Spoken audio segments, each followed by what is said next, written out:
নমস্কার, আমি সুতপা মুখার্জি। আজকে একটা ভিন্ন স্বাদের চিকেন রেসিপি আপনাদের সাথে শেয়ার করতে চলে এসেছি। দেখুন আমি কীভাবে এই রান্নাটা করি। প্রথমে একটা চিকেনের জন্য একটা পেস্ট বানানো শুরু করব। সেই পেস্টের জন্য আমি নিয়ে নিলাম একটা বড় বাটি। আপনারা আলাদা ছোট বাটিতেও পেস্টটা আগে তৈরি করে রাখতে পারেন, কিন্তু আমি একেবারেই পেস্টটা তৈরি করে নিচ্ছি। দিয়ে দিচ্ছি টক দই,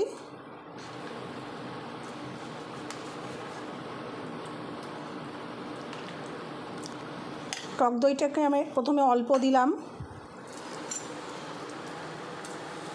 দিয়ে দেবো এটা হচ্ছে ভাজা জিরের গুঁড়ো।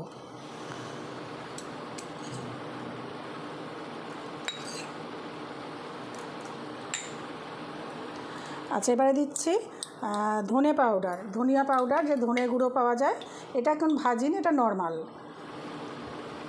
এটা দিয়ে দিলাম 1.5 চামচ। দিয়ে দিচ্ছি গরম মশলা গুঁড়ো,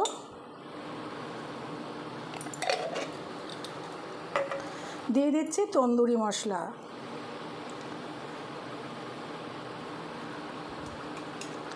আচ্ছা এবারে দেব আদা বাটা 1 চামচ, রসুন বাটা 1 চামচ। আচ্ছা দেব এবারে লবণ, এর মধ্যে একটু লবণ দেব। এখন লবণ দিচ্ছি অল্প করে, পরে লাগলে দেওয়া যাবে শেষের দিকে। আমি আগে টেস্ট করে নেব, যদি লাগে দেব, না হলে দেব না। এখন আমি এখানে কোনো লঙ্কার গুঁড়ো ব্যবহার করলাম না। দিয়ে একটা ভালো হাত দিয়েই আমি একটা ভালো পেস্ট তৈরি করব। ভালো করে মশলাটা আমি ফেটিয়ে নিয়েছি ভালো করে। এবারে আমি এখানে দিয়ে দিচ্ছি একটু সাদা তেল, মানে রিফাইন্ড অয়েল দিয়ে আবার একটু ভালো করে মেখে নেব। আমার এই রান্নাটা বা রেসিপিটা আপনারা যদি ইউটিউব থেকে দেখে নেন, তাহলে আমার কিচেন ফুড ব্লগ চ্যানেলটা অবশ্যই সাবস্ক্রাইব করবেন, লাইক শেয়ার ও কমেন্ট করবেন। আর যদি ফেসবুক থেকে দেখে থাকেন, তাহলে ফেসবুক পেজটা অবশ্যই ফলো করে রাখবেন এবং লাইক দিয়ে আমাকে সাপোর্ট করবেন। ব্যাস, আর কিছু এখানে মশলার দরকার নেই। এইবারে আমি এর মধ্যে দিয়ে দেবো চিকেনটা, যে আমি ধুয়ে রেখেছি চিকেন, এই চিকেনটা এর মধ্যে দিয়ে দেবো। আর আপনারা যদি আলাদা মশলাটা তৈরি করেন আলাদা জায়গায়, তাহলে চিকেনের মধ্যে এই মশলাটা ঢেলে দেবেন। এই দিয়ে দিলাম সবকটা চিকেন এখানে।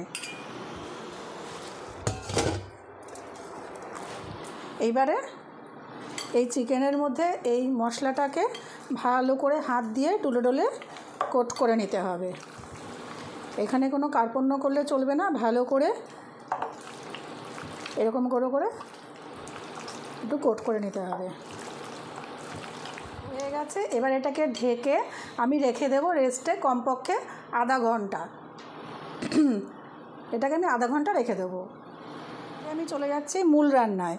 তার জন্য আমি চলে এসেছি গ্যাসে। আমি গ্যাসটাকে জ্বালিয়ে নেব। জ্বালিয়ে নিয়ে দিয়ে দিচ্ছি রিফাইন্ড অয়েল। আপনারা এটা সর্ষের তেলেও রান্না করতে পারেন। দিয়ে দিচ্ছি অল্প পরিমাণে রিফাইন্ড অয়েল। তেল গরম হয়ে গেছে। এবারে আমি একটা বড় সাইজের একটা পেঁয়াজ আমি কুচি করে রেখেছি, দিয়ে দেবো পেঁয়াজ কুচিটা। এটা একটু লাল করে আমি ভেজে নেব।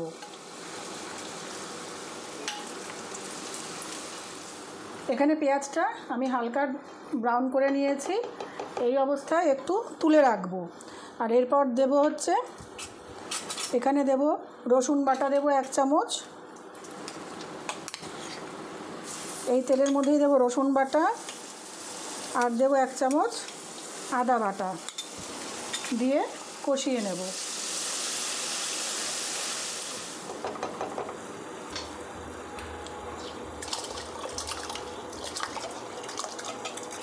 হয়ে গেছে। এবারে দিয়ে দেব এই ম্যারিনেট করে রাখা মাংসটা। এই মাংসটা পুরোটা আমি এখানে দিয়ে দেব।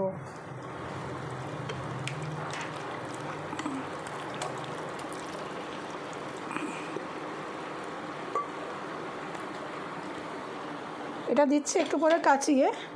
এবারে কি করতে হবে,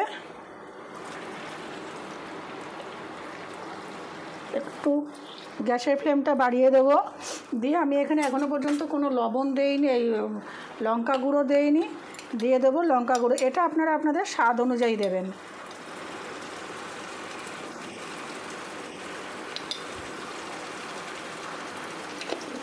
এরপরে দেবো একটা ছোট সাইজের লেবু নিয়েছি, লেবুর রস আমি এমনি চিপে দিয়ে দেবো।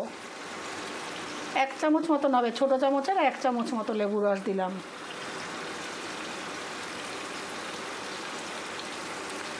নাও দিতে পারেন।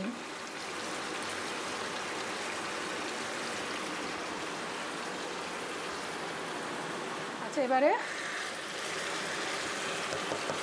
আমি এটাকে ঢাকনা চাপা দিয়ে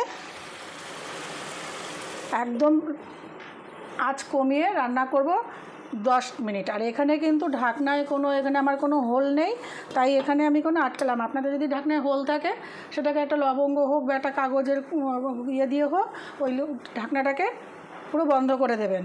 এটাকে আমি স্টিমে হতে দেবো লো ফ্লেমে পাক্কা 10 মিনিট। কাছের পর আমি ঢাকনাটা অন করেছি, গ্যাসের ফ্লেমটা একটু বাড়িয়ে দিয়েছি, অনেকটা জল বেরিয়েছে, আরও রান্না হবে। আচ্ছা, এর মধ্যে কালারের জন্য আপনারা কাশ্মীরি লাল লঙ্কার গুঁড়ো ব্যবহার করতে পারেন। আমি কাশ্মীরি লাল লঙ্কার গুঁড়ো ব্যবহার করব, কিন্তু সাথে একটুখানি জাস্ট 1 পিঞ্চ একটুখানি ফুড কালার দিয়ে নিলাম, 1 পিঞ্চেরও কম। বাড়ির খাবারের জন্য ফুড কালার আপনারা ব্যবহার করবেন না।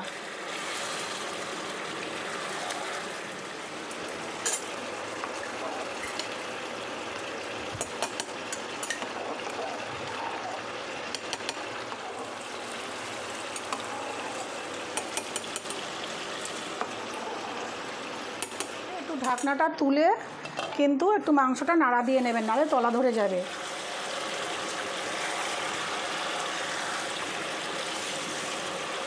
নাড়িয়ে আবার ঢাকনা চাপা দিয়ে আবার গ্যাসের ফ্লেম কমিয়ে দেব।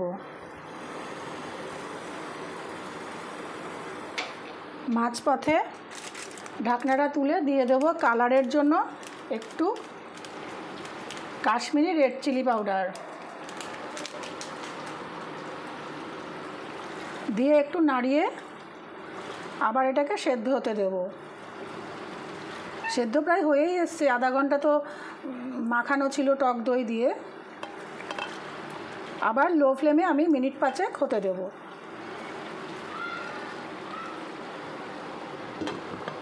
দশ হয়ে গেছে। এখানে আমি লবণটা একটু কম, সেই জন্য আমি ঢাকনাটা তুলে এর মধ্যে দিয়ে দেব লবণ, একটু লবণ দিয়ে দেবো আপনারা স্বাদ অনুযায়ী। এখন যদি লবণ ঝাল যা লাগবে এখনই দেবেন, পরে কিন্তু আর মেশানো যাবে না। এবার এটা নামিয়ে নাড়িয়ে নেব।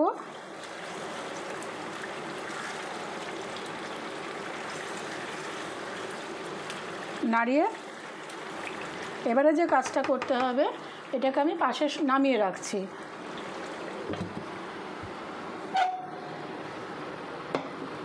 পাশে নামিয়ে একটা এরকম একটা সাঁড়াশি মতন জিনিস নিয়ে এই যে কাঠকয়লা মানে চারকোলটাকে আমার এটাকে পুড়িয়ে নেব।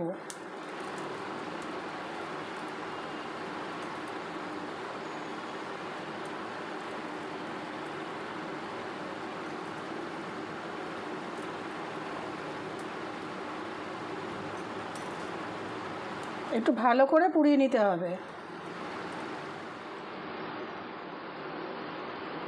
চারকোলটাকে ভালো করে আমি পুড়িয়ে নিয়েছি, মানে কাঠকয়লাটাকে। এবারে এর মাঝখানে দিয়ে দিচ্ছি এরকম একটা ছোট স্টিলের বাটি, দিয়ে চারকোলটাকে দিয়ে দেব একটু ঘি।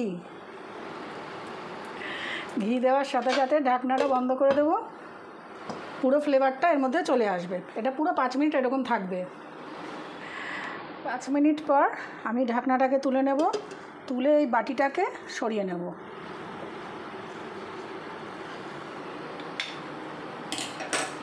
সরিয়ে একটু নাড়াচাড়া করে নামানোর আগে দিয়ে দেবো একটু ভেজে রাখা পেঁয়াজ বা বেরেস্তা।